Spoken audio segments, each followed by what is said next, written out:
so much, Commissioner Players. Ladies and gentlemen, I'd like to say thank you to all of you for taking our time to be here. We want to start the event without continuing the event. Please, those of our colleagues that are outside, please come inside. Because we want to start and we want to make this event that we can start and finish in time. Once we call in the idea, I will ask one of them to give us an opening prayer and go on.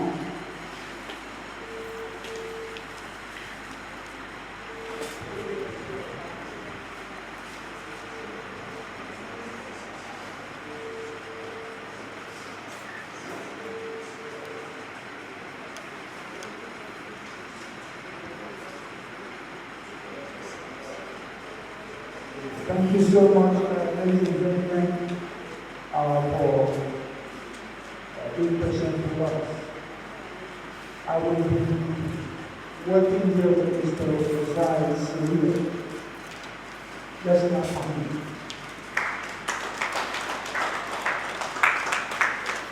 first to be invited to the item is a key person, the writer, legal practitioner, someone that has faced income growth and the recording of the history of his community, someone that also be honored to be in the special day.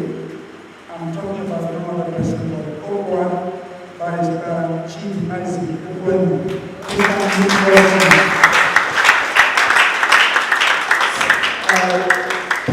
This is a very great man.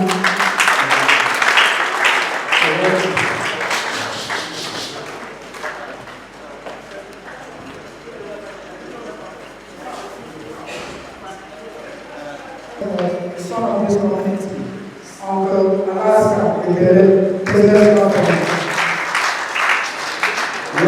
President of the South Africa. Please let's now once more for Uncle Alaska.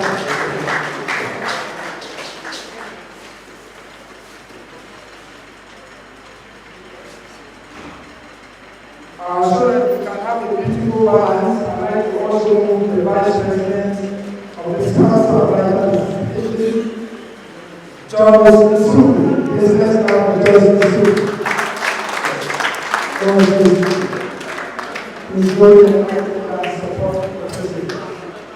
Let's now for George Su as the Vice President. Can we clap for this beautiful?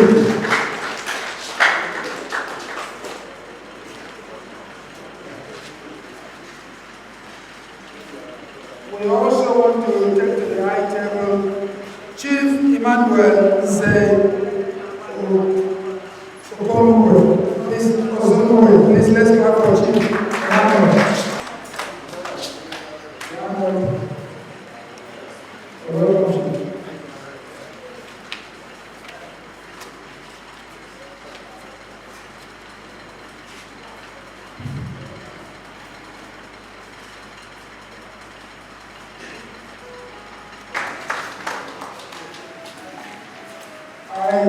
Chief Okwuelum is supposed to go to Chief Okwuelum, please.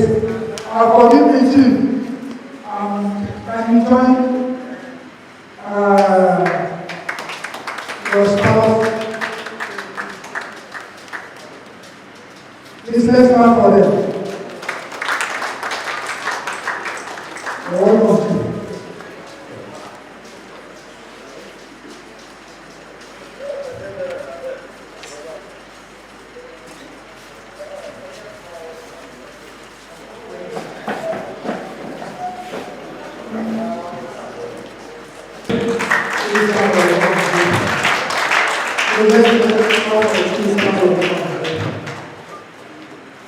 Let's clap for the Chief.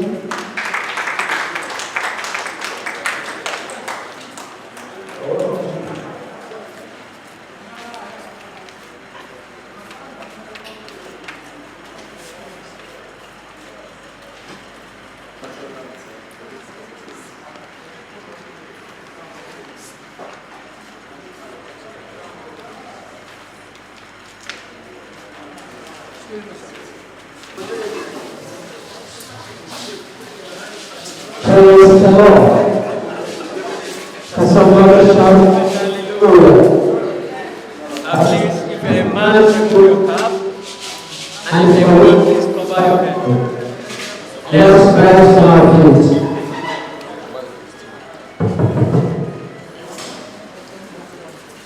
Our Father, we thank you. The King of Kings, the Lord of Lords. The one that made every one of us to be alive today is the reason why we gather here. For those who are in the grave and mortuary cannot gather. At this time,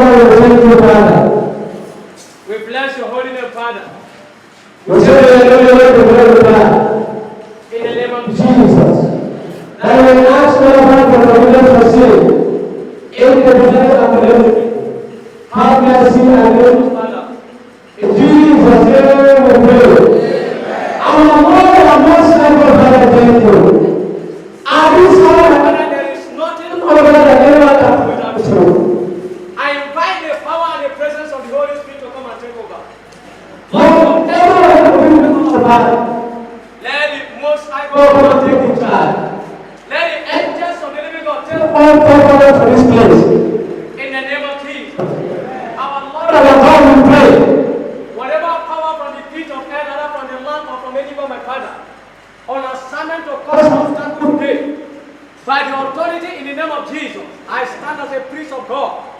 command fire to consume them in the name of Jesus.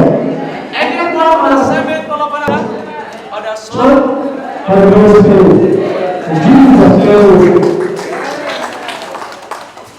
Please stand up to the glory of the Lord.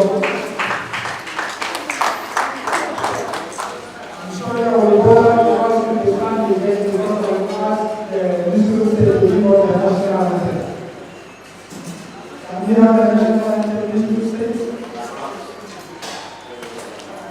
Okay, when you will have it, you will have it. Okay. Can we all stand and sing the national anthem? So before the national anthem.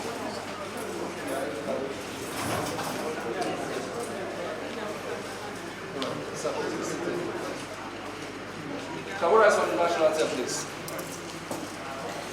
Okay, 1, 2, go! Rise on Nigeria, follow me to serve our father's land with love and strength and faith. And let all our heroes past shall never be in vain. To serve with heart and mind, one nation bound in freedom, peace and unity of Nigeria. I'm looking forward to Professor Okwuelum, who is the rector of the Polytechnic at Okwa. Let's welcome the prof to the item. Please, everybody, let's round of applause.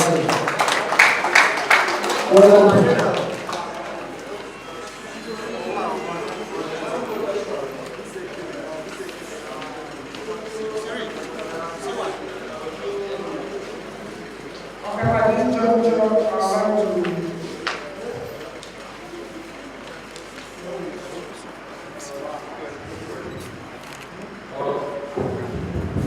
Welcome the presence of Professor B.O.T. Abano, Chairman Governing Board of the College of Education. Please, listen.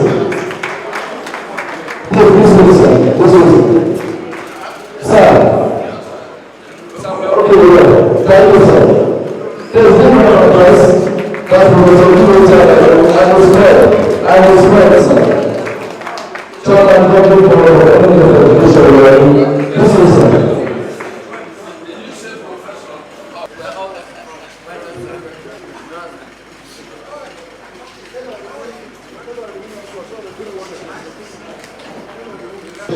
Please forgive me.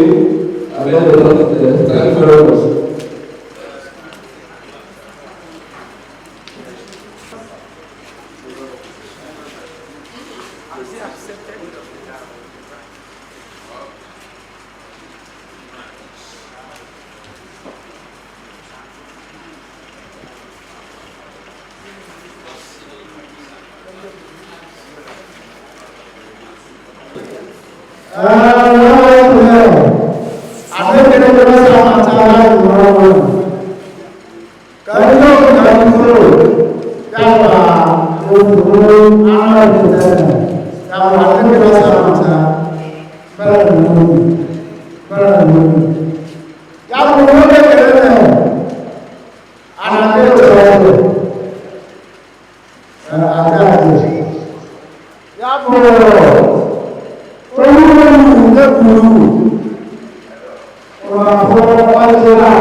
That's opening speech.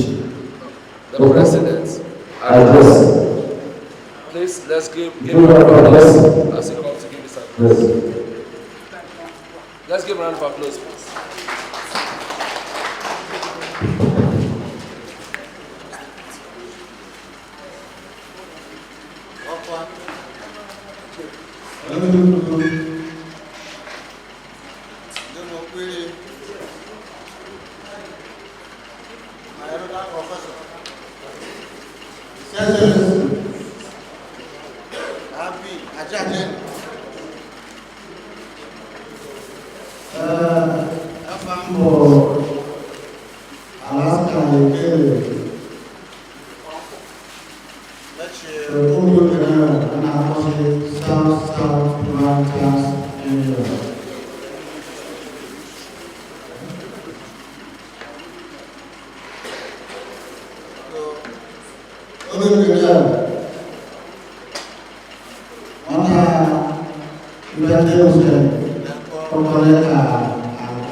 I am so delighted to see great men and women across the 6 states of the South political zone come together to grace the maiden edition of the International Conference of South-South Writers Union. It is an honor to have all of you here, and I welcome you to the effort-making event in our region.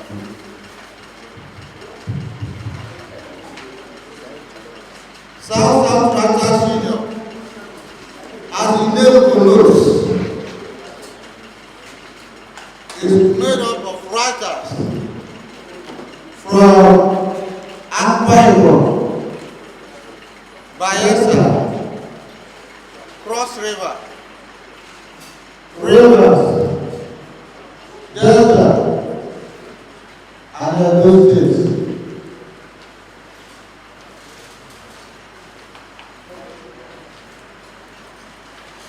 These days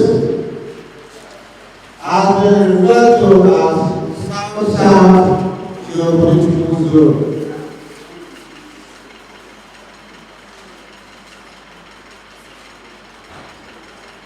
The union was inaugurated on June 24, 2017 at Parliament.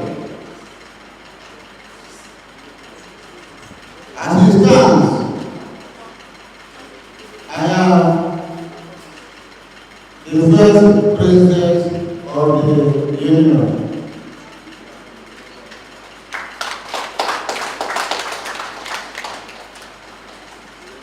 Since our meeting of 2017, we've never had our international conference.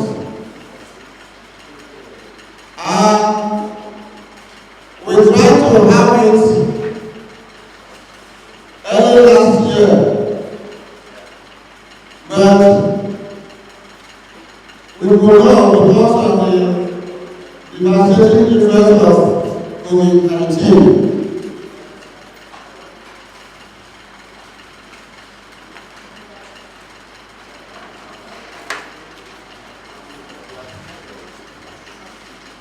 So,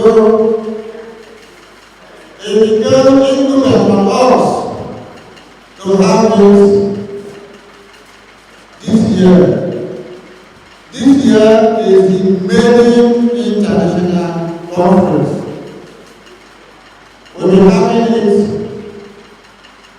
every year across the member states, which means to say, after today's event, when we have our AGM tomorrow, other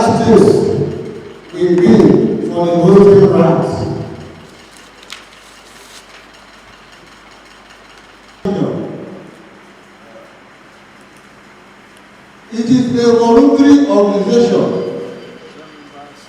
where members join on the basis of their own free will. And it is open to individuals and non-individuals that are engaged in writing in the geopolitical zone. We have three categories of membership: students, associates, and full membership. Student membership is open to those in tertiary institutions that have interest and are actively writing. Associate membership to the union.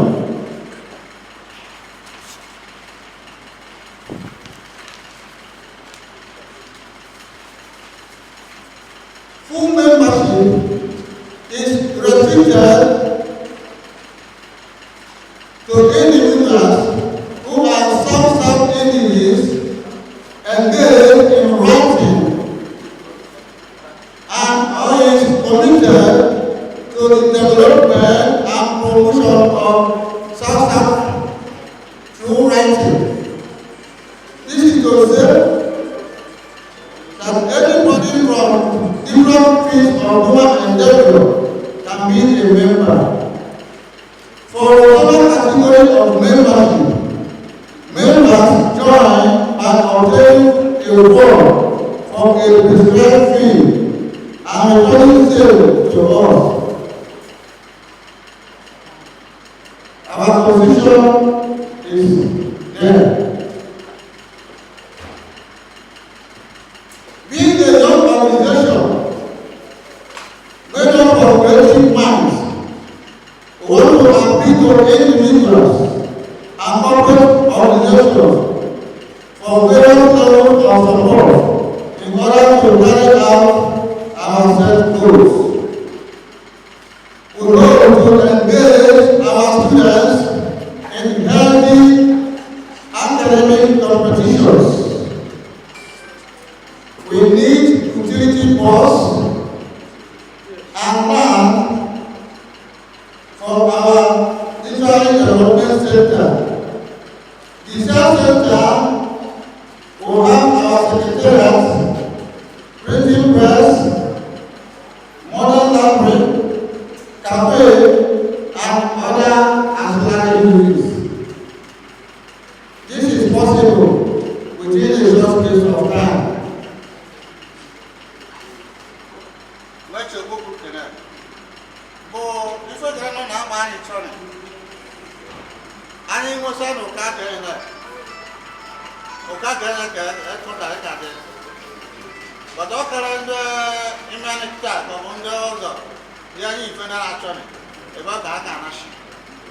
So, those that are OGUME carry, where any support, if you can on none. A bob now, Okwa and Bo, that action of carry. Share by So,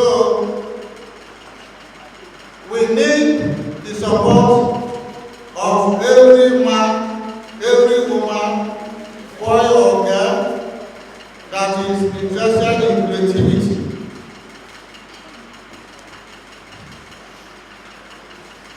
Member States to recommend our works for you in our schools. Again, we want to like the Copyright Commission for further protection of our works. Corporate organizations and multinationals are encouraged to partner with us and institute different prizes. The likes of OGUME periodically to work out the modalities to actualize this dream. I will not end this address without appreciating the untiring effort of my executive. They are all wonderful.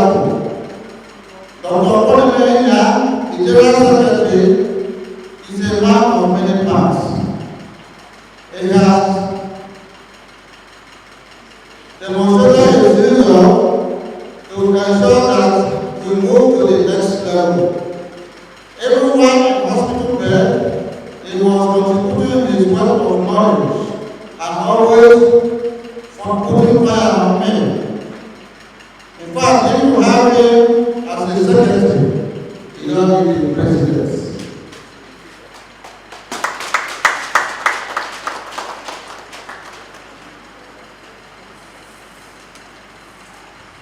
So our intending members, I welcome you all. This is a place to be welcoming continuity.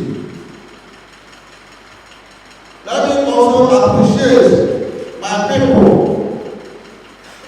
who gave me one form of support or the other.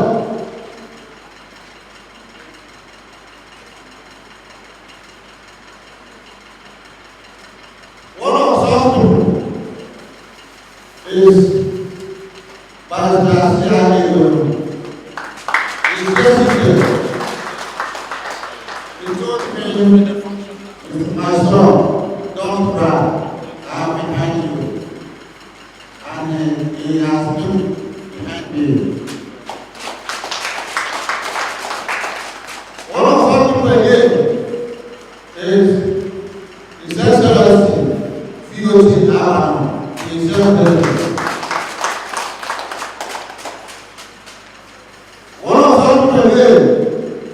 is the chairman of today's location who is unavoidably absent, General Mike Lewis. The work has been able to work for youth. He told us he is going for conversion of the Philippines. That's why it's not here. So we need to appreciate them.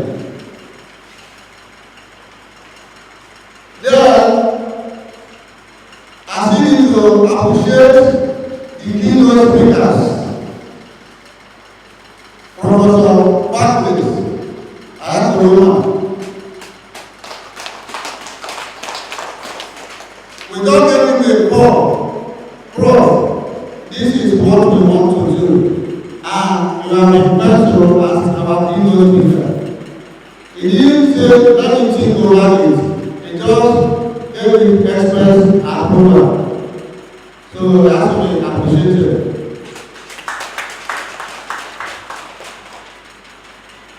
The next person is Professor Emmanuel, the rector Delta State Polytechnic of Washington. I don't make a call. Prof, I have a body on my hand. Help me out. He said, what do you want? I said, we are going to be our newspaper presenter. He just said, whatever thing you ask me to do, I can do. And he is there with us. Because of today's exercise, he has to share the meeting he already conveyed, which he was supposed to share at Delta State Polytechnic of Washington for Monday next week. He has to do that because of us. So, Prof, I really appreciate it. And today, we are going to give an award to two awardees. They are Barrister C.I. Okwuelum and Professor Martin Amma, Dr. Martin Amma. I want to use somebody to express and to inform you how we got there. We are not giving an award. 6 people were nominated for this award across the member states, where you defend each of your nominees. And to the glory of God, after the rigorous interview, Okwa Barrister was screened in for this award.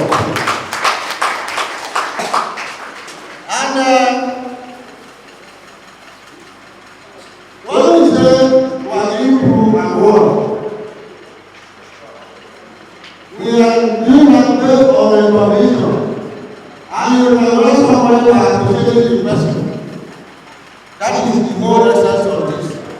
It's going to be an annual event. And this award, there's a little prize or a little song attached to it, to the award we are giving. So when we get to that stage, we will explain better. He's collecting a plaque and a patronage sum of 50,000 naira. That is the tradition of this association. We don't give award because we are looking for somebody that can pay off for whatever. You deserve it. If you give us, we will take. But this is the tradition here. So I must stress on this, so that people will not look at us as people that, because in most organizations, people go for an award, so they are paying 1 million naira, paying 2 million naira, give me an award, even when they don't deserve an award. So in South branches, we are coming from a different background. It's a critical sector. Before we give it to you, you must deserve it. So I'm stressing this so that tomorrow when you see us giving somebody an award, we don't look at we are looking at the quality of the person, not the purse of the person. Chairman. Thank you for the inspiring speech. I'd like us to move straight to the next item, and which is a brief cultural display. Is the cultural team still there? Okay. In the cultural team is there, and we have a display for the Rudolph professor, who is also the rector of Delta State Polytechnic, Okwa, the person of Professor Okwuelum. So please present his lead paper, whose title is Creating a Peaceful and Secure Environment for Creative Writing in South Nigeria.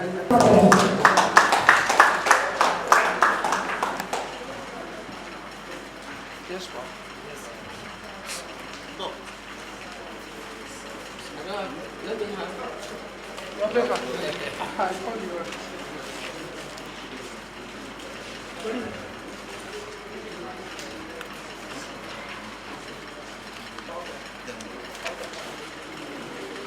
Mr. Chairman, sir. Mr. Chairman, sir. And all members of the high table. And all members of the high table. Good afternoon, everybody. Let me formally stand on the existing protocol to continue. I want to first of all thank the association for giving me this rare privilege to present this paper. First of all, let me also create.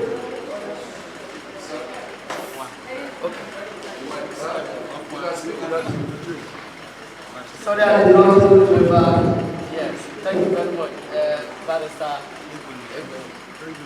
And let me just also say again, my chairman is BOT Abano, and so many other that I don't know again. Please forgive me if I do not follow one the protocol is very established. Thank you very much. When I was contacted to present this paper, the first thing I said is, am I actually a writer? Then I looked around and I said yes. Sorry, we are having a technical problem here. I think I can do without mic. Yes. As a teacher, I think my voice can do justice. Thank you very much.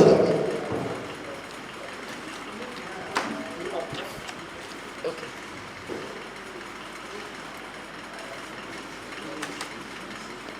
Babikoni, kumpare no kete.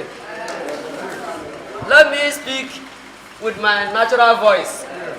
As a teacher, I think we naturally have microphone in our voice. We don't need extra ones.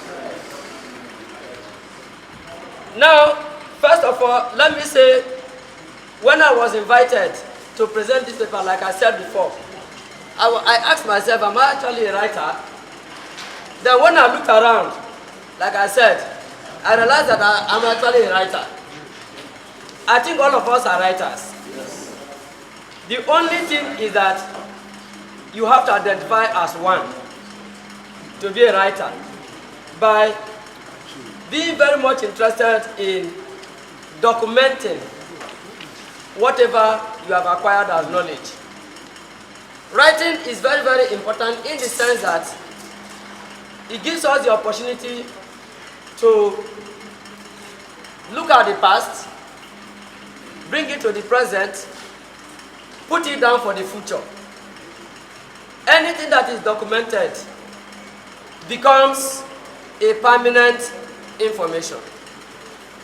Any information that is not shared is a waste. So, writing is a very, very, very important aspect of our lives. And I want to congratulate this association for creating this forum where all writers come together to fellowship, think together, work together, commune together, and bring up documents that will serve as a good direction for the future. You will see it from my own presentation where we can see that writing helps us to communicate in different and diverse ways. I will read through, but I will be interjecting and explaining where it is necessary. It is not actually a day for very, very long speech, but it's a day for communication, because what we are dealing with is actually communication. So I'll first of all start by saying creative writing can be defined simply as any form of writing that does not fall within the normal professional, journalistic, academic, or technical forms of literature. It is actually a form of artistic expression which draws on imagination to convey meaning through the use of imagery, narrative, and drama. In this case, what we are saying is that there are different forms of writing, but here I am looking at creative writing. And that is what led to having this title, which is Creating a Peaceful and Secured Environment for Creative Writing in South Nigeria. Now, this type of creative writing is actually in contrast to analytical or pragmatic forms of writing, in that it intends to entertain, provoke, or inspire the target audience. Major other writings are for the purpose of documentation and for people to make reference or to give some directions. But creative writing gives you an opportunity to do things in the extraordinary form, to document things that can give direction in the area of poetry, in the area of, that's, let me say, informal form of communication that can create some entertainment and bring some fun to it. Now, the major forms of creative writing are speeches, just like the one he has presented before, just like what I'm also doing. Plays, songs, poetry, memos, short or personal essays, even movies and television scripts, as well as fictions, which includes short stories and novels. These are what we refer to as creative writing, because it gives you the opportunity to communicate in another way that can make people to be much more interested in trying to look at what you are doing. Even cartoons are creative writing, because they make you to get entertained and they also attract you to listen to what you are presenting. Creative writing is achieved more prolifically in an atmosphere of peaceful and secured environment. When there is no security, you cannot have an opportunity to have creative writing. But again, such situations also provide us with the opportunity to become more creative. Where there's problem, you start thinking also in the ordinary. So on the one side, creative writing may not give you an opportunity to settle down to write. But on the other side, it gives you an opportunity to see things in the ordinary, to document. That's why in a war zone, you see people document things that you will not be opportunity to see, because you are now creating something out of difficult situation. This is what we are going to see in this particular write-up. The southern Nigeria, which comprises Akwa Ibom, he has mentioned before, Bayelsa, Cross River, Delta, Edo, and Rivers respectively, are majorly oil-producing states in the Niger Delta region. The presence of oil coupled with attendant problems of the Delta area complicates the peaceful and security situation in the country. For instance, we have oil. Immediately they mention oil, everybody's agitated. Once you're agitated, trouble begins to come. Conflict will come. So many things will come. But that's not even the only problem of Niger Delta. Because we are situated also in the Niger Delta region, giving rise to access to the ocean. The situation there is a little bit complicated because of the environmental problems that we normally have. So we have so many issues. Apart from the oil presence there, we still have problems of environmental degradation from natural and man-made activities. So all these things normally create problems for us that we find it difficult in sitting down or settling down to document information. However, to achieve optimal results in creative writing in the region, there is need for maximum peace and security. This paper, therefore, examines ways of creating a peaceful and secure environment for creative writing in South Nigeria. We are just looking at what can we do in order to create a very good environment for creative writing. What is it that we can do? How do we activate a peaceful environment? How do we encourage peaceful environment? How do we take advantage of whatever situation we see within ourselves to be able to create that environment for peaceful writing? Now, emerging environmental issues in the Niger Delta area. The South geopolitical zone of Nigeria has continually witnessed unprecedented levels of agitations, leading to major problems in the administration of Nigeria. Once Niger Delta woke up, the entire place becomes agitated. Now, this is mainly attributed to environmental degradation arising from human activities, oil explorations, and general environmental degradation and general government neglect to the plight of the people.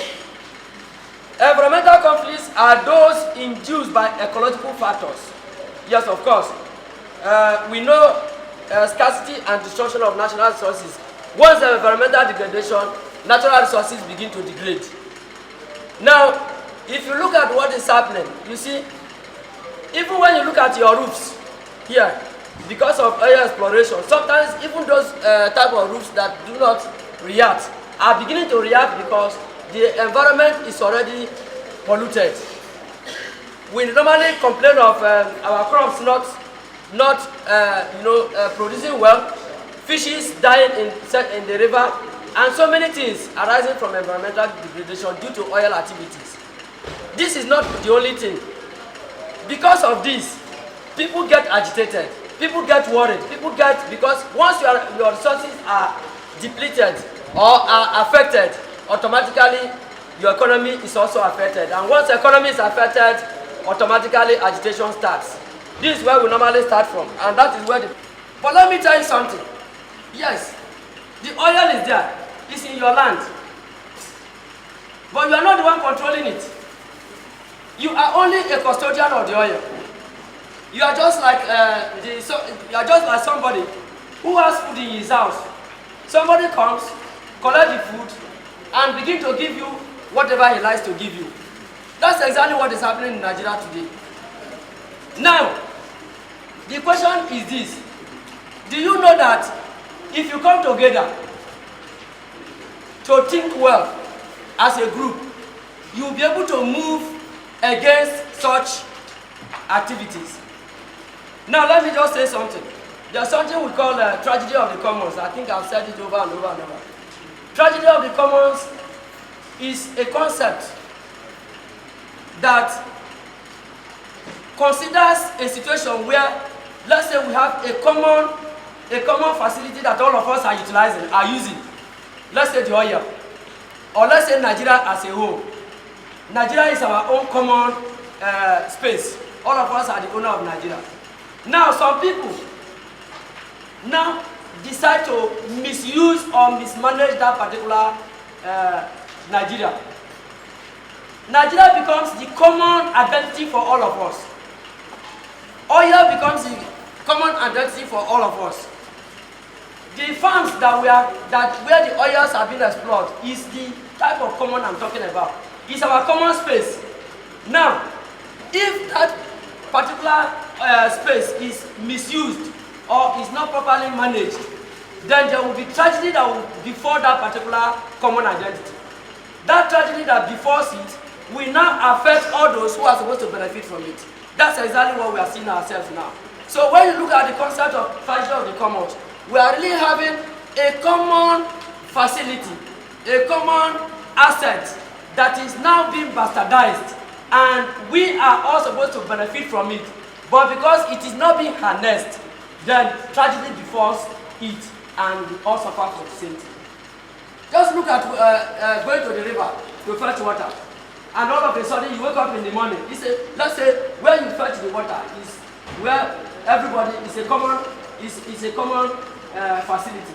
Now you just wake up in the morning and see cows just bathing directly in the or just swimming directly in the river or in the water.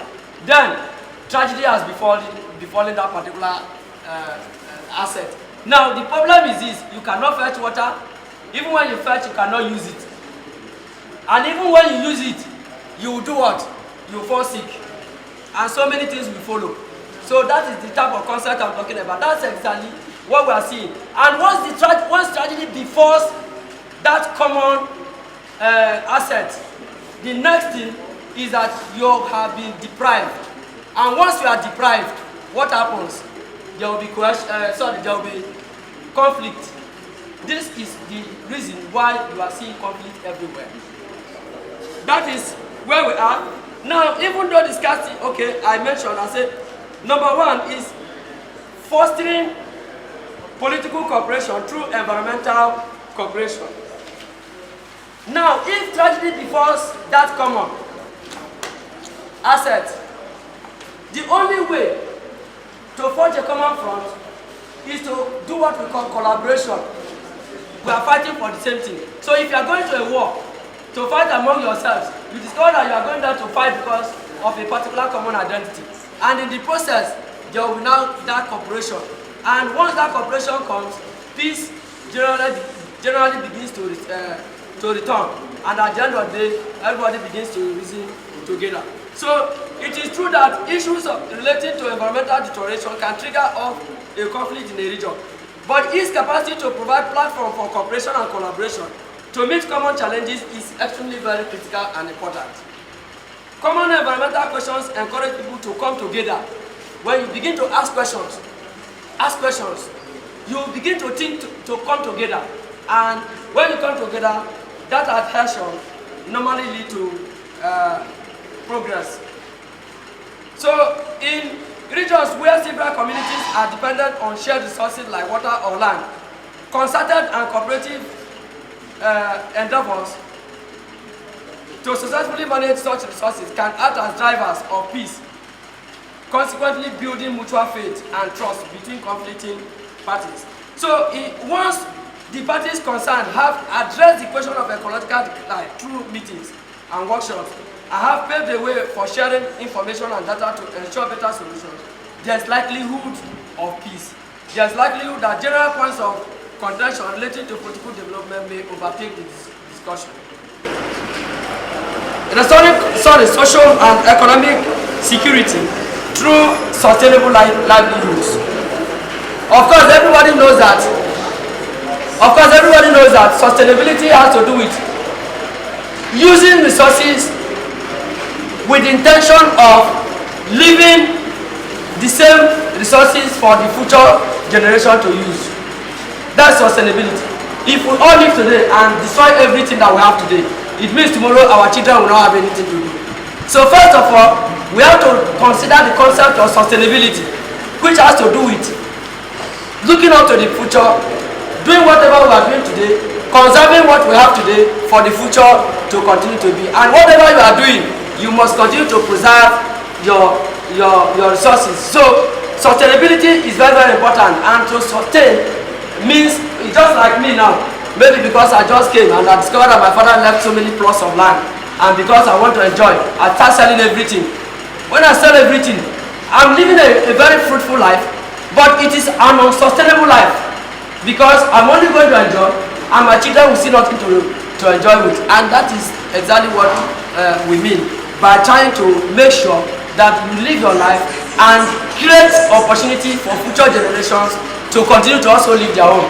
When they also live, they will live and keep living for other people to live. That's why we have a village like this. If everybody has decided to destroy this village, nobody will come here. So whoever is here is actually also promoting sustainability by doing whatever you are doing to sustain the existence of this particular community. Thank you very much. You know, now the third one is corporate social responsibility. Oil and gas corporations remain the target of grievances by local groups in the South-South zone. Oil companies should carry out proper corporate social responsibility in areas that will ensure fairness and touch the lives of community positively. You see, we are talking about corporate social responsibility. One of the major problems that we have is that major companies normally go ahead to carry out their own activities, destroy everywhere, and they will not provide for the communities. So what we mean by corporate social responsibility is the responsibility that that corporate organization has for the communities that they are living. I learned that okay, if you are going to Kwale now, you see the company that is already springing up. They are already acquiring so many lands. In fact, there is another one that's coming up. There's a lot of acquisition of land going there. And once they start, they will deprive you of your land, number one. Number two, if they don't make provision for you to also regenerate, to survive, then we are going to also have problems with that. So what we are saying is that for peace to reign, there should be what we call corporate social responsibility. That is an alternative provision. It's reducing oil theft. How do you reduce oil theft and bunkering? You know, there are problems in the region. We know that these are the major ones. And for us to have peaceful environment, there must be some element of things provided. And one of them is to provide employment. Every day we keep talking about employment, provide employment. But how do we really provide employment? You know, you are not manufacturing, you are not industrializing, and you are not even the agriculture we are talking about peasantry. You can't do peasantry, you can't use peasantry to be able to survive a society. If you really want to go into proper agricultural development, then you must also industrialize in that particular area. Opportunities are bound. So many research works have been done. We have provided all the platform for government to actually key into this area in order to have proper industrialization. It's not about going to abroad and bring equipment, and bring products for us. Well, all of us will buy cars and be driving, and we call that one industrialization or growth. No. What we are saying is that such cars that we are buying here should be produced here. Even the refineries that we are talking about, if the refineries are actually functional and more refineries are built, do you know that the quantity of jobs that will be provided? I keep listening to government, although they will say, but all of you are government. But at every point in time, we are also all talking. Now let me tell you something. I was listening to analysis somebody was giving one day. One very top government functionary giving reasons why it is cheaper to refine oil in Finland and some other countries than to refine in Nigeria and sell. But I will tell you something. When you do what we call fractional distillation, cracking, fractional distillation, there are so many products that are out of it. And the first one is we have gasoline, we have the normal fuel that we know, we have grease, oil, and so many of them. We have so many of them. But the only thing that we normally talk about after refining is petrol and kerosene. So what is happening to the other products? If you carry all these ones to abroad and they refine them, all the other products of fractional distillation are also left in that place.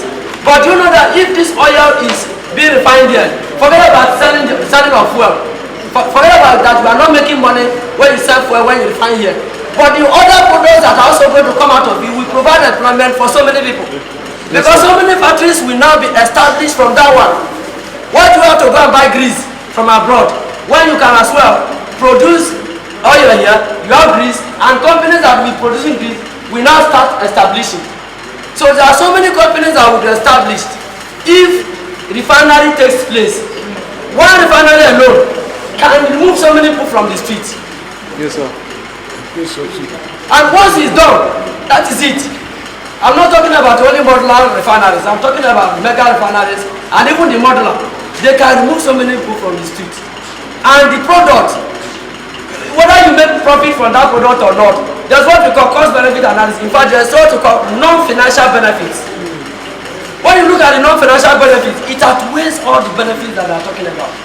So until we begin to keep into this aspect of looking at things from two sides of the coin, financial and non-financial benefit, we're not going to progress.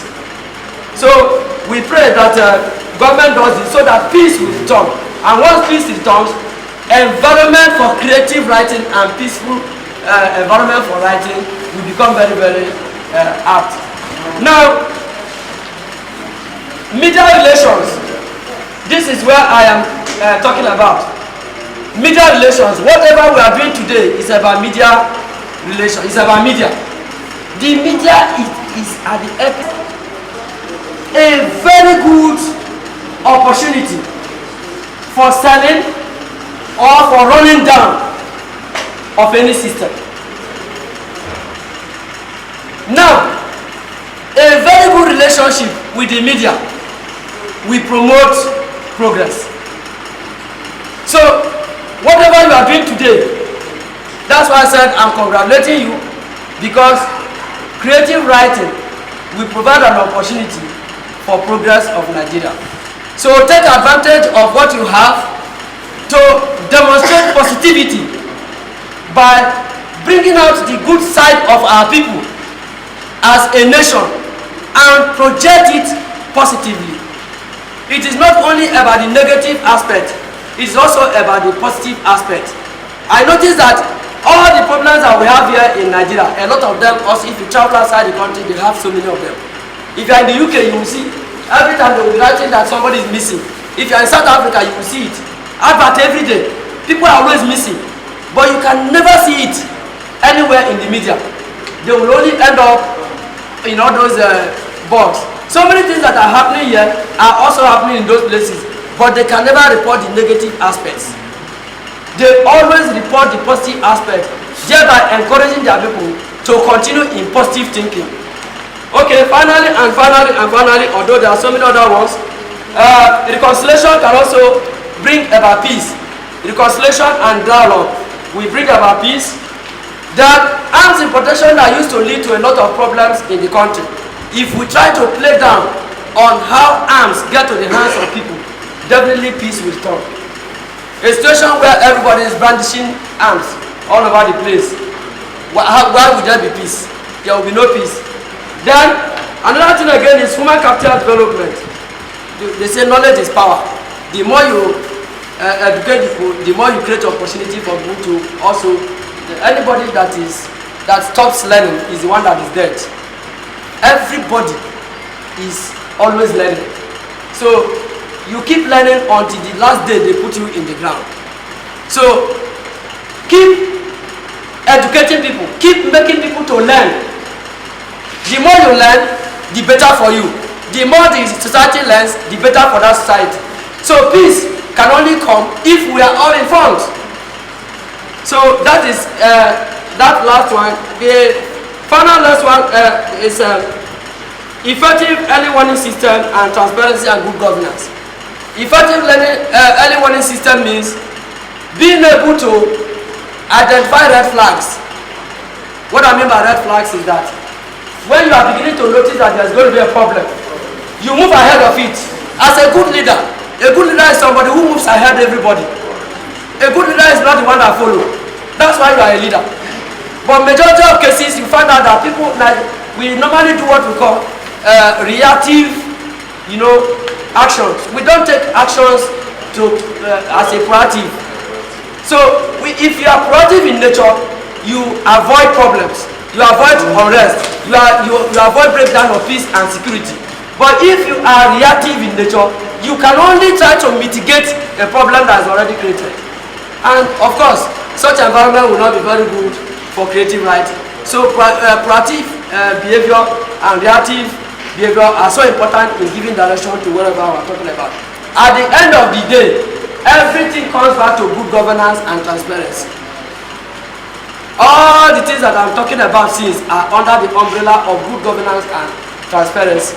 If you do not have fairness in whatever you are doing, even in your house, immediately you start removing fairness from whatever you are doing, let me tell you, fairness leads to brokenness. Unfairness leads to brokenness. Once you are able to believe in that fairness, of course, everybody will want to key into whatever you are doing. So my prayer is that for us to be able to have peace in the Niger Delta region, we need fairness. If you are going to give us, if you are going to share whatever resources that comes to Niger Delta, it should go round, isn't it? I'm not saying it should go round to all our pockets, but if you provide facilities that we can all utilize and create a better facility for us, and tragedy of the common is avoided, of course, we are going to arrive at a very good society, and creative writing becomes the order of the day. Thank you very much.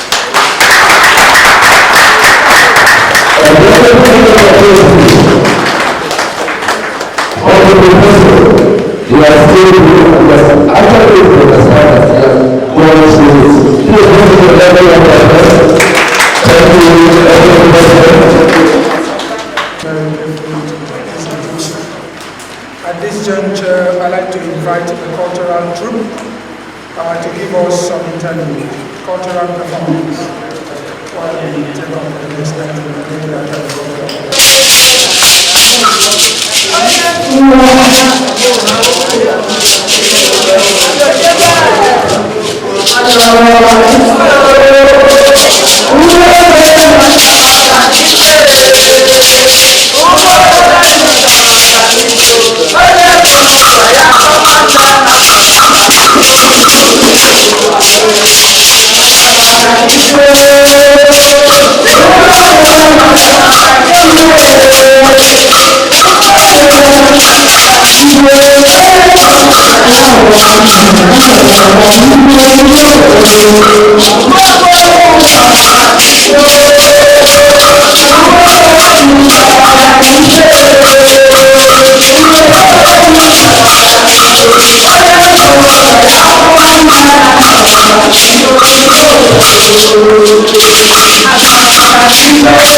Thank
you.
presentation of the keynote address. This keynote address is originally written by Professor Barrister of the University of Africa in Miami.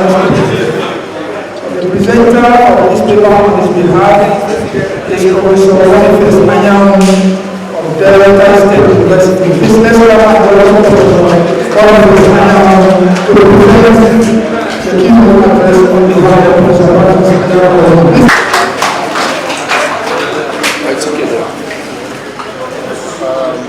If the mic can go, you.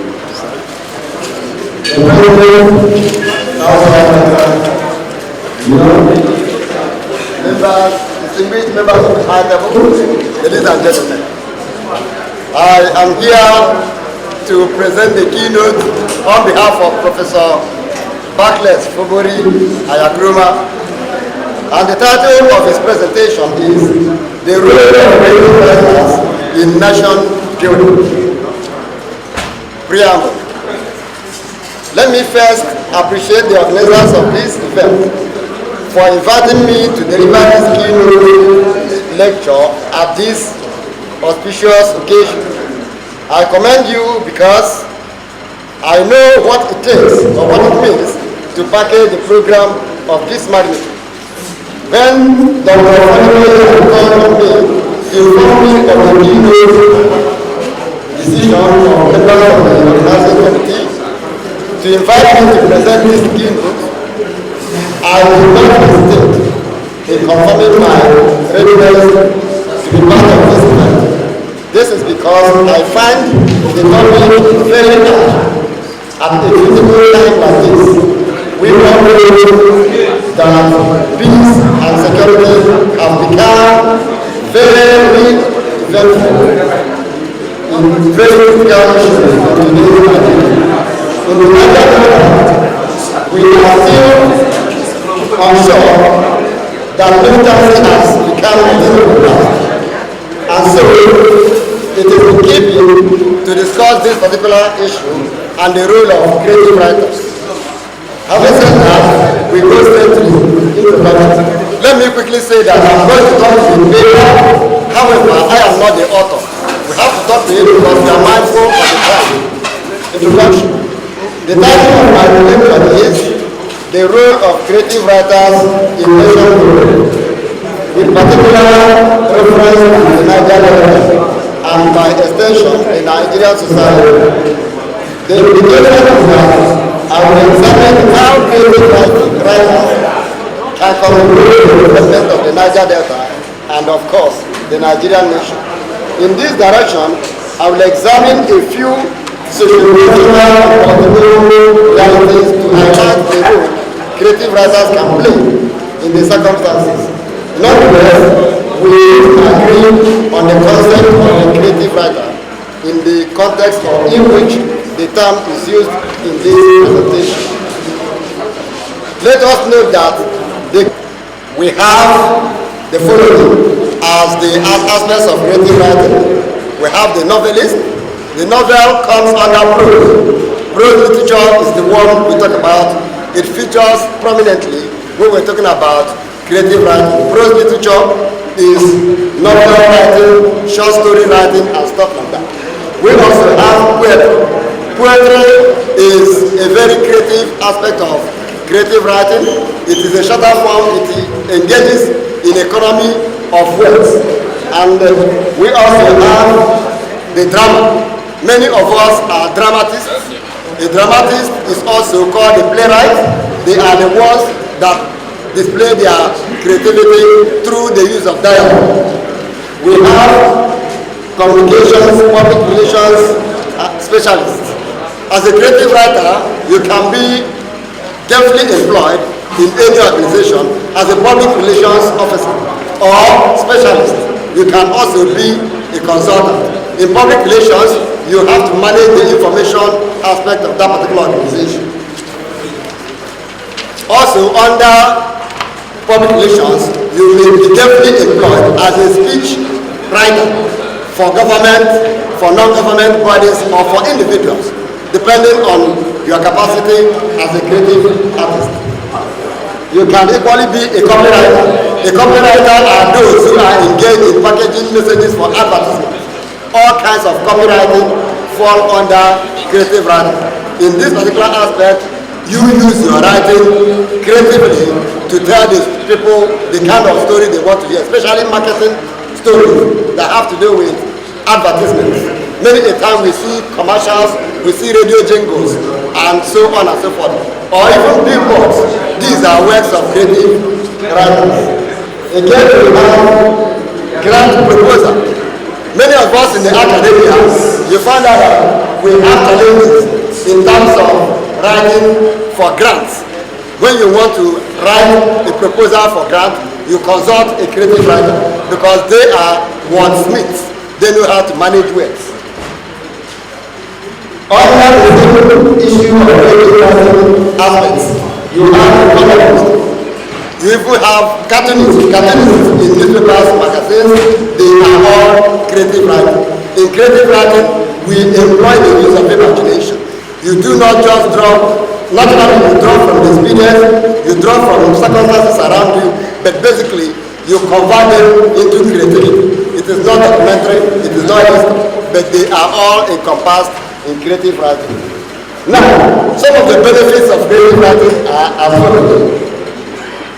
It builds self-confidence.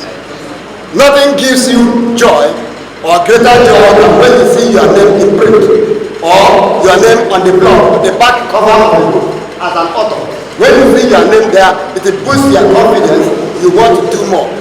And then you are so proud you want to compare yourself to the likes of Junior Ajele. You want to feel like Shoyinka because you are now a writer.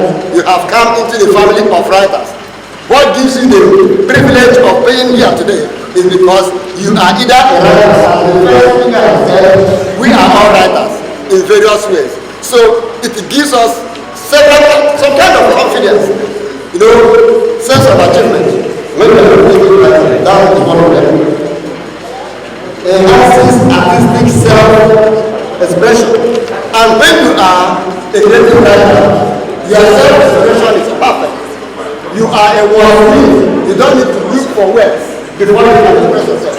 You do it because you have come through practice. You have learned. Another benefit of being a creative writer is it improves thinking skills. You are a creative writer, therefore you are a thinker. And you think philosophically, you think creatively. You find out how to use words in several ways. You don't use one word twice because you are a compendium of knowledge. The dictionaries are very close to you. It's not like children of these days, you want to ask them anything, they want to Google it.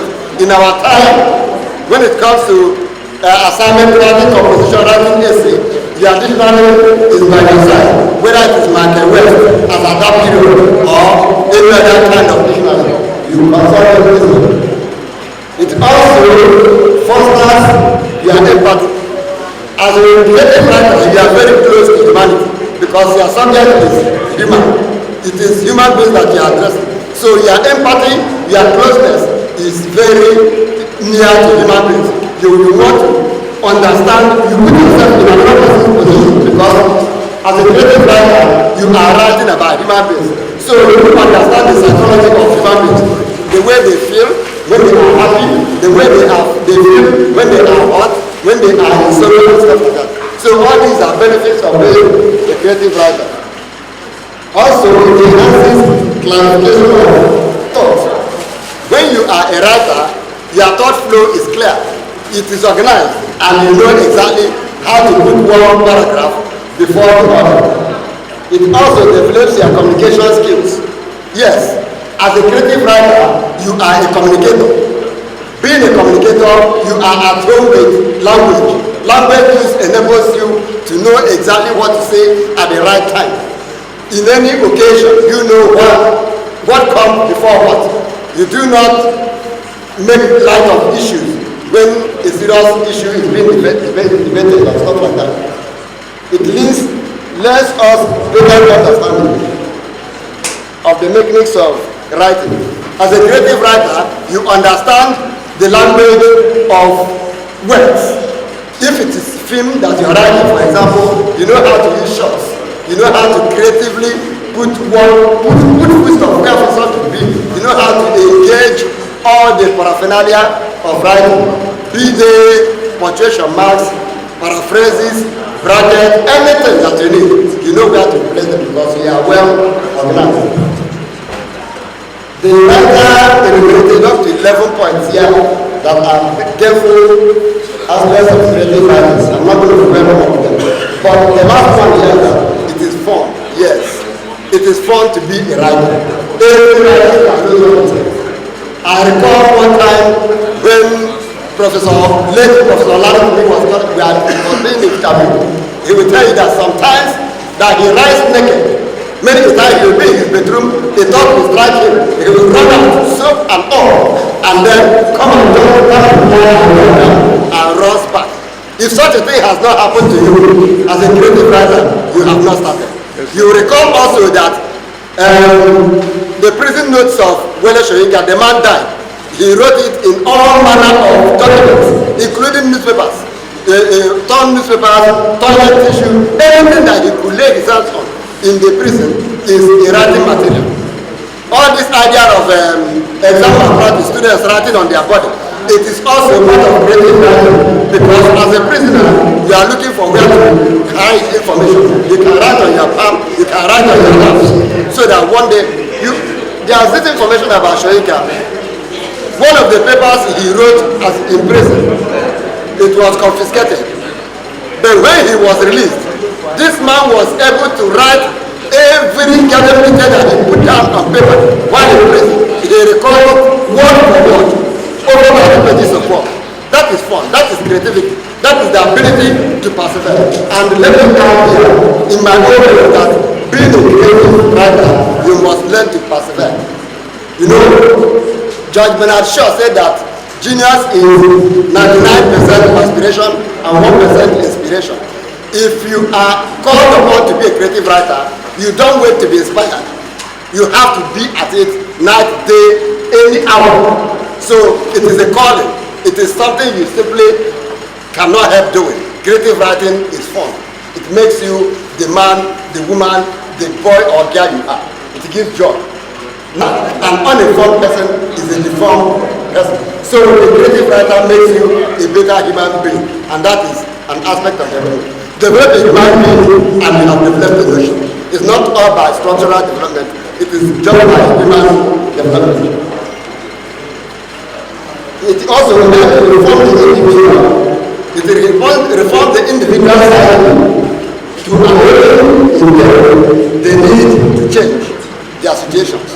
By the time you have read somebody's work, you find out that this person can turn around. You can be changed through the things you read. That is reformation.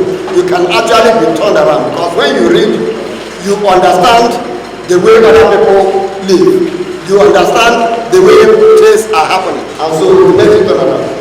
And so there are so many other aspects of and benefits of creative writing. Now we have other issues that bother the creative writers of nation building. One of such things is the inability of some of us to get sponsorship.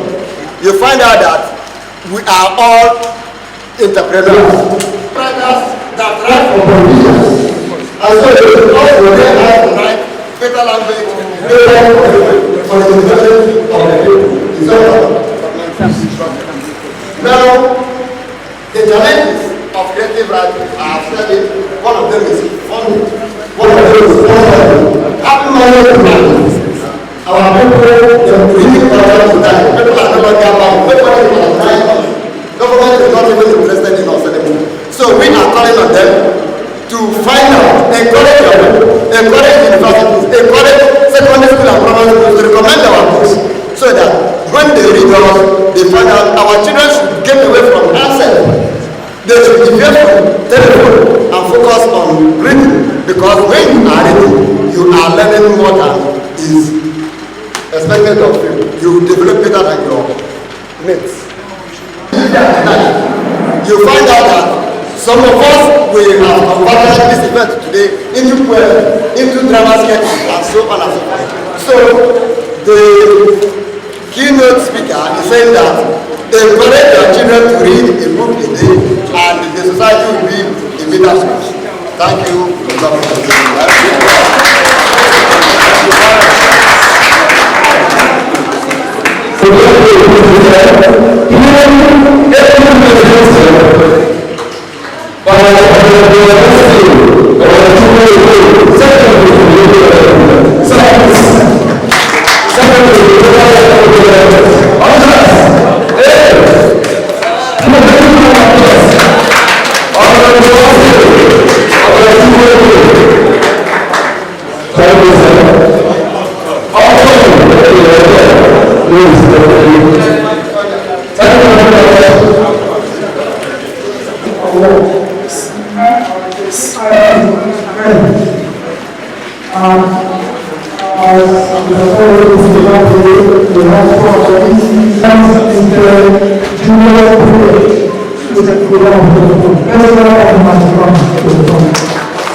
Family medicine from University of Central Nicaragua Honors to Texas American University, Georgetown, Guyana. He also has certificates in fiduciary management, World Bank sponsored, and in creative writing from Pan African University and Fordham, respectively. Pan speaks and writes with the Crusaders of Dying Candor and Passion. His published works include Brainwaves at Dawn, 1992. Mixed Strokes, 1998, Good Night Africa, 2009, Awakening the Giants, 2009, Climate of Health and Well-Being, 2010, Ripples of Real 2019. His political thriller, The Crumb Eaters, published in 1999, has been adjudged as magnum opus. He is also the co-author of the celebrated book, Economic Grade of the Nation, 2001. Which traces the historical origin and cultural heritage of Ibibio, Nigeria's fourth largest ethnic group. Besides, he is a co-editor and contributor to the publication Beauty of Justice, 2007. Patronized globally messes the celebration of 60 years of excellence in academic development and leadership, 2010. Dr. Martin, as is fondly called by professional colleagues and friends, is a member of many professional philanthropic organizations including the Royal Institute of Public Health and Hygiene, London, International AIDS Society, African Network for the Prevention and Protection Against Child Abuse and Neglect, ANPPCAN, Society for AIDS in Africa, Toastmasters International, International Association of Lions Clubs, and Association of Nigerian Authors, and served as state chairman 1999-2003. The National Judge 2006-2007. He has held many public offices and positions of responsibility, including Medical Director, Gateway Clinic, Okwuelum, since 1987, Pioneer Editor-in-Chief of the State Branch of the Nigerian Medical Association, 1989-1991.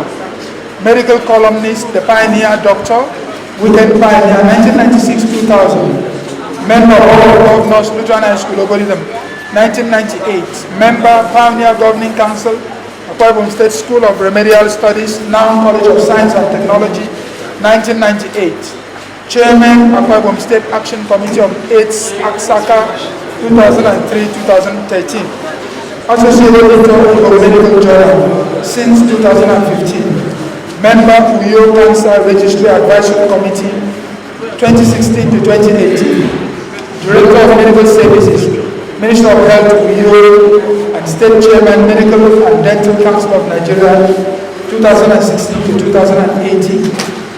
He is currently the Chairman, Okwa State Primary Healthcare Board, and member Board of Management of University of Uyo Teaching Hospital, Uyo, Okwa State.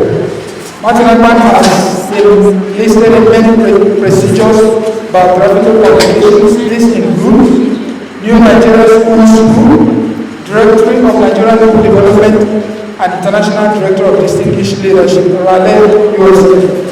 He and his family live in Uyo, Nigeria, where he runs a busy schedule as a practicing medic, public officer, writer, member, and the leader of the Society of the International Society of Poets.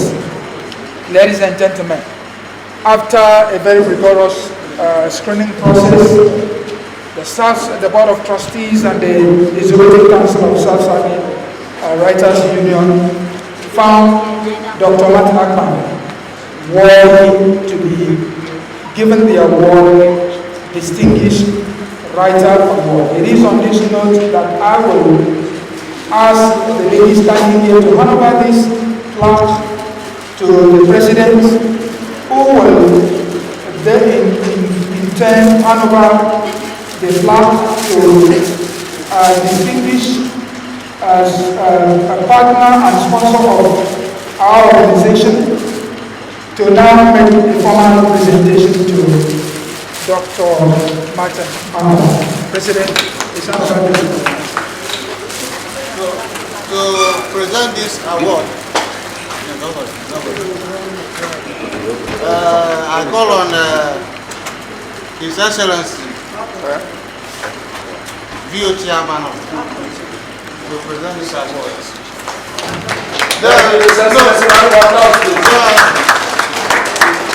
I call on Chief Samuel Okwa to decorate him with the medal.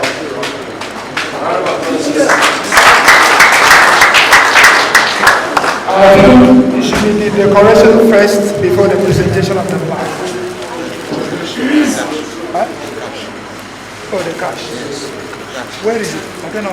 How far is it? Bring the cash. The decoration. Yes. How far is it? How to the honor the gratitude of the Lord. Please, I have the honor and privilege to declare to you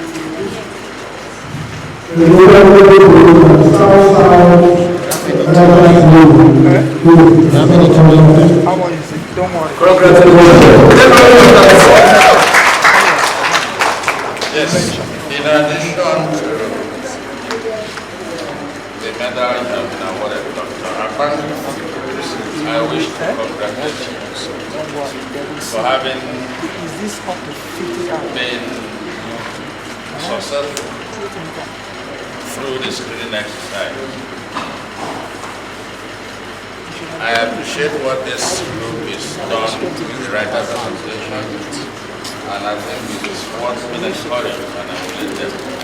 So on behalf of the entire people who are here, blessing to those occasions, my pleasure to present this award. A round of applause, please.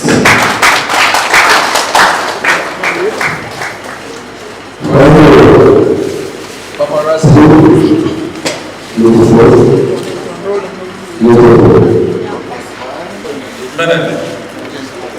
This is a very good effort. Like I said, what emulating. And I think what you are trying to do is to encourage writers, the young and the old, to become writers, which is very good. I will advise that next time, take this kind of forum into an academic environment. We'll have young men who are still learning. Yes, our mamas there can become writers, but they may have to write in vernacular. But if you go to an academic environment, you have young men who are whatever discipline they are in, it could be chemistry, biology, whatever, to encourage them to become writers. We need writers. We need people who also will read, readers and writers. And I know that if you take that to a place like OGUME, that's the grammar, the second university in our mind, it will not be a problem for we elders here. Even Prof will gladly go there. And we seem to be encouraging younger writers. I am not particularly happy with the attendance here, but if you are taking the school environment, the school children, the undergraduates and so on, will be part and parcel of it, and they will be encouraged to do what we want them to do. Sure. Thank you. We are not done yet. I told you at the beginning that this award, there's a little song attached to it. And I will call on His Excellency also to do the... I'll put it in my pocket too.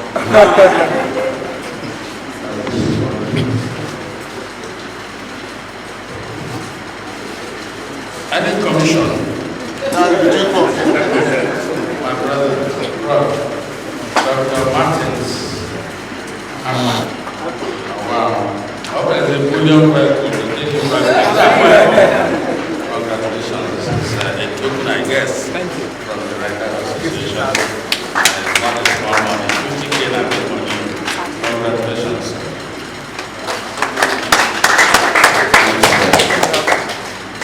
Thank you very much. It is my pleasure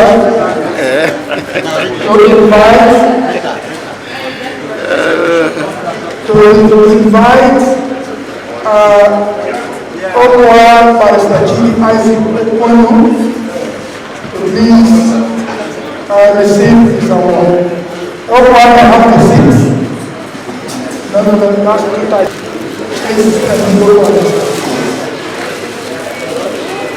okay, so it is my privilege to release the profile of Okwa Barrister Okwuelum.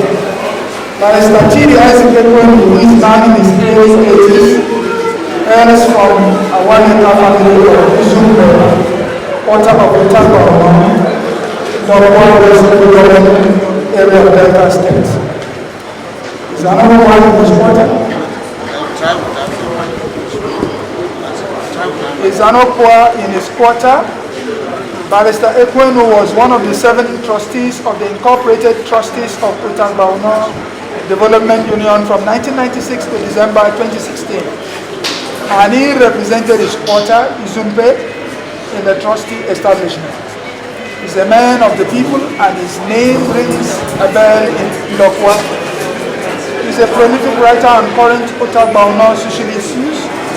He wrote Okwuelum History and Culture, 1998, of 250 pages and has produced a revised 2020 edition of 384 pages.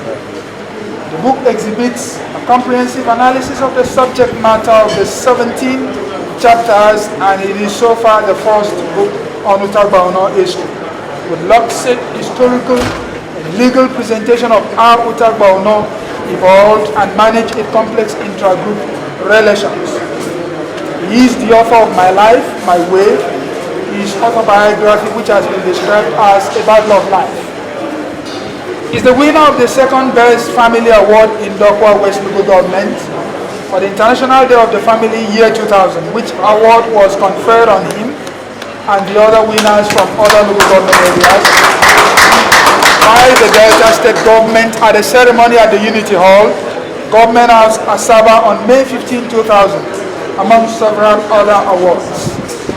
It was featured in NDOKWA Torchbearers, a publication of Good Deal Communications Limited, publishers of NDOKWA Vanguard newspaper.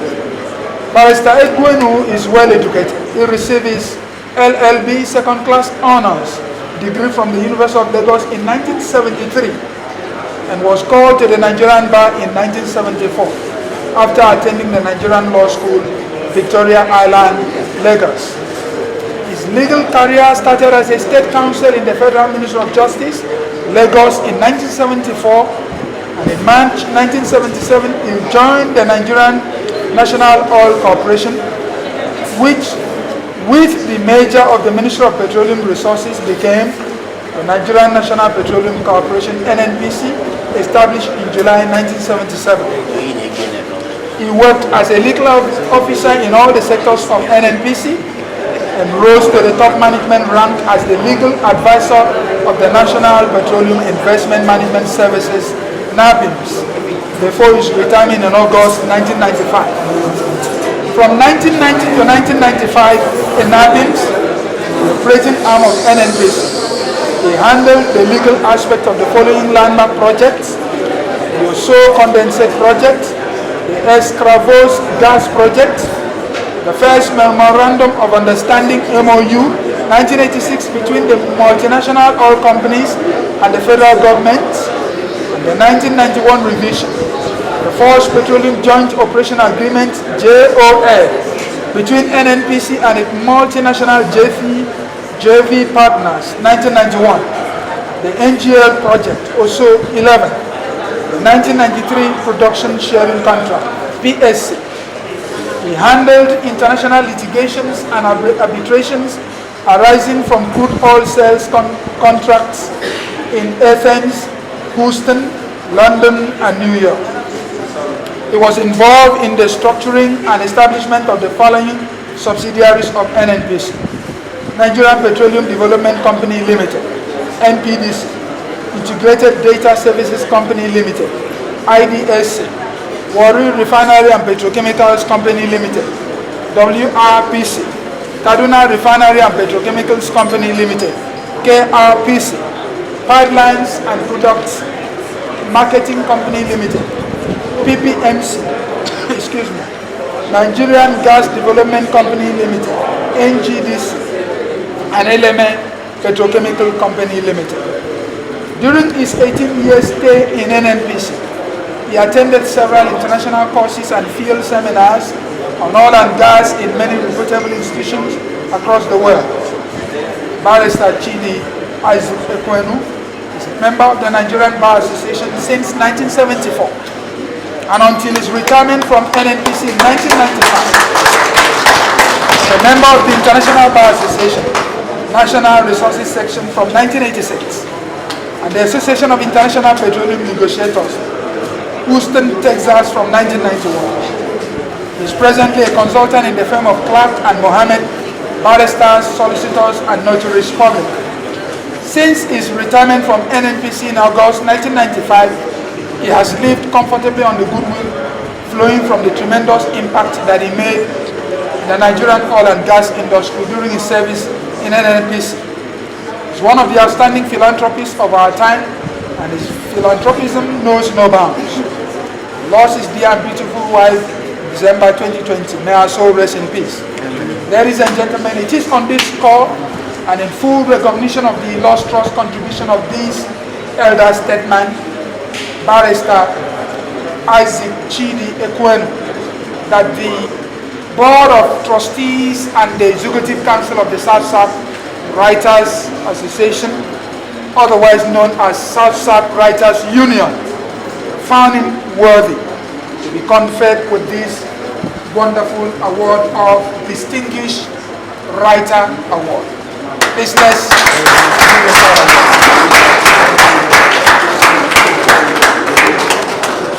to present this award, I call on Professor Emmanuel Achwin. And to present the medal, I call on the local government chairman, Okwa West, who is ably represented by the SLG on a Austin Okwa.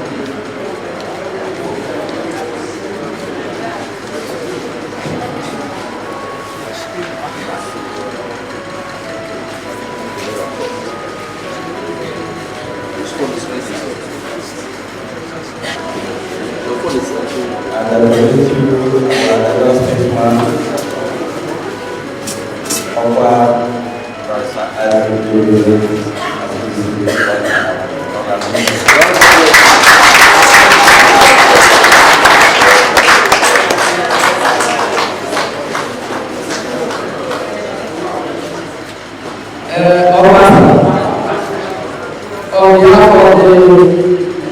National Award Association, and the this noble award to you, all of us, Chico, and Zero,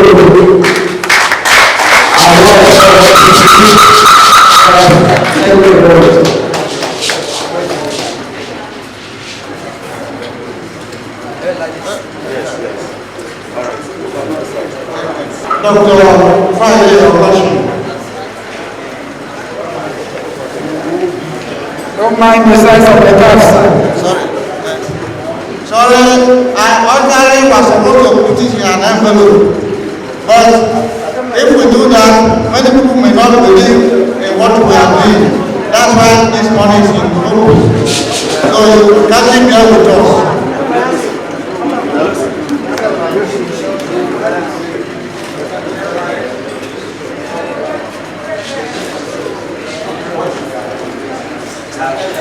It's only what they do.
Mr. President,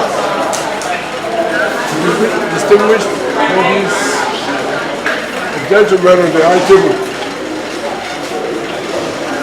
I'm very appreciative of the award given to me and my other colleague. I have to thank the association very well. I have been a creative writer from when I was very young. Oh, yes, please. I said I've been a creative writer since when I'm very young. Like what I've been read in my profile, I've been writing on very many issues, particularly in my community and in Nigeria in general. For instance, there's something that the professor mentioned when he was reading about proliferation of arms. Because of insecurity in Nigeria, is due to proliferation of arms. If you are not attacked, if an armed robber comes to the road and you fight it out with him, you call the children to be developed. You cannot be kidnapped without arms. So without arms, there will be security in the country. So the cause of insecurity everywhere in this country is proliferation of arms. In 2017, I I wrote a 10-page article on prohibition of arms and sent it to the Inspector General of Police, sent it to the President of the Senate, and several other persons. There is no reason why any Nigerian should carry arms. The Constitution recognizes category of persons who are entitled and not to carry arms. The police, the army, the air force, the navy, the customs. These are the people who are permitted by law to carry arms. Outside this category, no Nigerian is supposed to carry arms. It's illegal for anybody to carry arms. But now, school children, call themselves parties, everybody carrying arms. Why do we do so? Because of the security in this country. Because well, I'm not the only writer around, but for you to recognize me, I'm infinitely very happy for it. Thank you very much. Thank you. Between myself and the barrister, it's the case of David and Goliath. He is the Goliath by reason of his height, and I am the little David. So, my speech will also reflect my stature as the little David. I want to thank the South Writers Union for this award, and will also encourage them to ensure they have programs that will develop young, up-and-coming writers within the South-South region. If we take into perspective the number of award-winning writers in each region of Nigeria, especially within the youth brackets, we found the North today is far ahead of other regions. And a group like this, I'm sure, if they put their hearts together, will change the narratives positively for this region. Once again, thank you for the award. And by way of supporting the activities of the South-South Riders Union, I pledge the sum of 300 naira on behalf of my 300,000 my boss. It is the gift of the hand of Esau and the voice of Jacob. Thank you. Thank you. Thank you so much. So did you say 100 naira or 300,000? 300,000.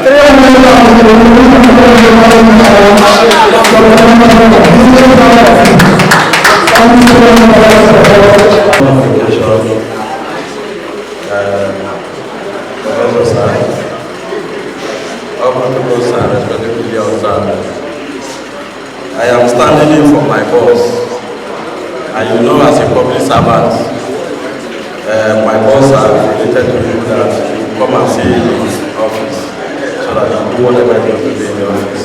Thank you very much. The Vice President to the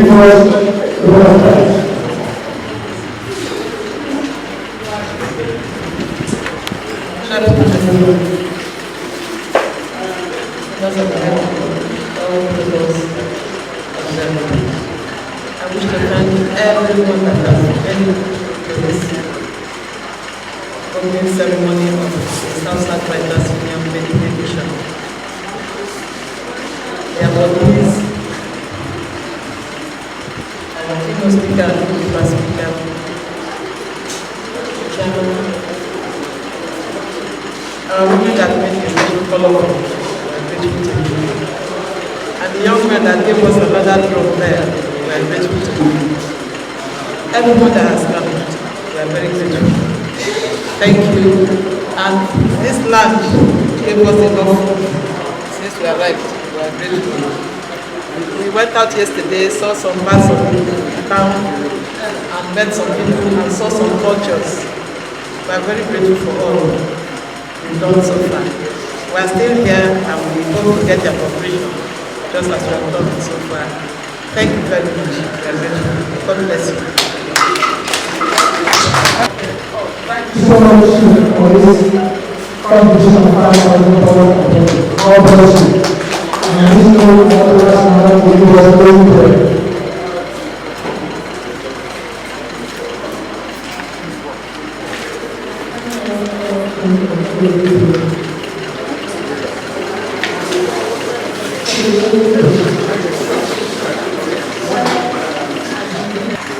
In Jesus' name. Everlasting Father, we thank you for this occasion. We thank you for the day you have given us so bright.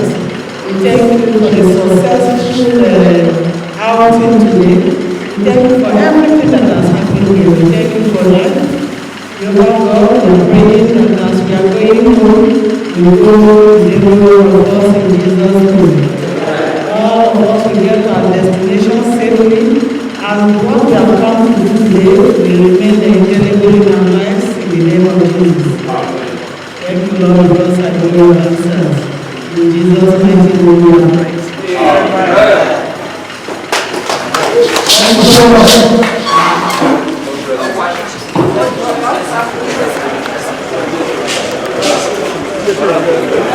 Okwa.